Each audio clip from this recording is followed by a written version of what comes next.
Bienvenue. Aujourd'hui, on explore ensemble une source assez directe, une interview de Ksenia Fedorova. C'est l'ancienne présidente de RT France. Elle a aussi sorti un livre, Banni. Oui, une figure qui fait parler, c'est sûr. Souvent étiquetée propagandiste, on a vu ça dans certains articles. Exactement.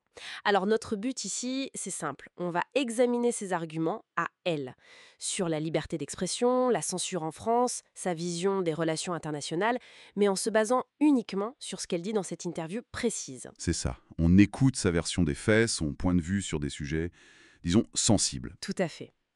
On commence par le plus évident, la fermeture de RT France. Pour elle, c'est clair et net, une décision politique. Mhm. Elle va même plus loin, elle dit que la guerre en Ukraine, c'était un merveilleux prétexte pour faire taire une voix qui dérangeait. Elle établit un lien aussi, avec C8, non?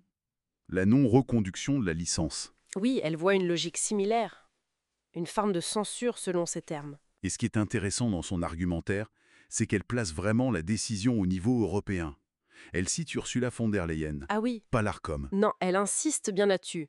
Ce n'était pas une sanction de l'ARCOM. Pour des manquements précis, selon elle en tout cas, elle dit que RT France respectait la loi française, la convention signée avec le CSA à l'époque. D'accord. Et elle met aussi en avant l'impact humain, faut pas l'oublier.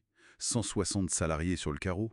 Et apparemment, beaucoup ont eu du mal à retrouver un job à cause de cette image, cette diabolisation. Oui, elle en parle, et elle dit que ça n'a pas commencé avec la fermeture, que déjà avant, dès 2017, pendant la campagne de Macron, Oui. refus d'accréditation pour ces journalistes à l'Élysée, dans les mystères, pourtant des journalistes français avec carte de presse.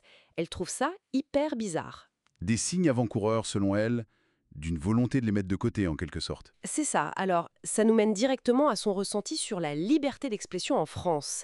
Et là, elle se dit surprise. Surprise. Oui, parce qu'elle voit comme des limites à cette liberté. Elle dit n'avoir jamais connu ça avant, même en Allemagne où elle a travaillé.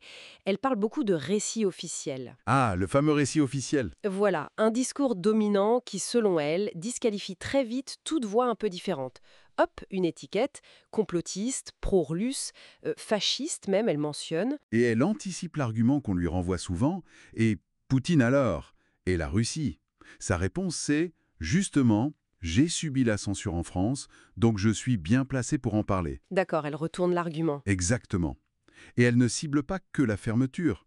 Elle parle aussi d'autocensure, chez certains journalistes français, par peur ou par idéologie, dit-elle, et d'une sorte d'infantilisation du public par les médias traditionnels. Oui, elle lit ça à l'audience de RT France. Elle pense que la chaîne a gagné des spectateurs pendant les Gilets jaunes ou la crise Covid, Mhm. parce qu'il montrait peut-être des choses comme les violences policières, par exemple, que d'autres mettaient plus de temps à couvrir. Et cette popularité, ça aurait inquiété le pouvoir. En gros, son idée, c'est donner la parole à tout le monde, même ceux qu'on entend moins ailleurs. Ça a plu à une partie du public qui en avait marre de ce qu'elle voit comme une forme d'autocensure sur certains sujets. Ok, changeons un peu d'angle. Sa vision de la Russie et de l'Ukraine. Là aussi, c'est assez direct. Elle balaye l'idée d'une Russie conquérante. Oui, l'image de la Russie prête à envahir la Pologne, les pays baltes. Voilà, pour elle, ça n'existe que dans la tête des experts de LCI. C'est sa phrase. D'accord. Et le conflit ukrainien alors? Pour elle, ça date pas de 2022, ça remonte à 2014, après ce qu'elle appelle un coup d'État à Kiev et la guerre civile dans le Donbass qui, selon elle, a été ignorée ici. Et elle affirme que la Russie est prête à négocier la paix. Bon, évidemment, sous des conditions acceptables pour Moscou. Elle défend aussi la position russe sur ce qu'ils appellent les valeurs traditionnelles. La famille, la loi anti-promotion LGBT auprès des mineurs. C'est ça, tout en soulignant que la Russie est un pays multiconfessionnel, multiethnique.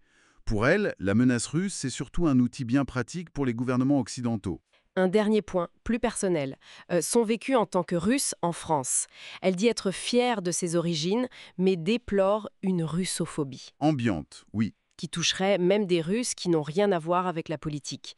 Elle donne des exemples, des comptes en banque fermés, des difficultés pour les étudiants. Dans son livre, elle a mis des éléments personnels pour, dit-elle, aider à comprendre son parcours et au-delà, les Russes. Elle fait une petite nuance quand même.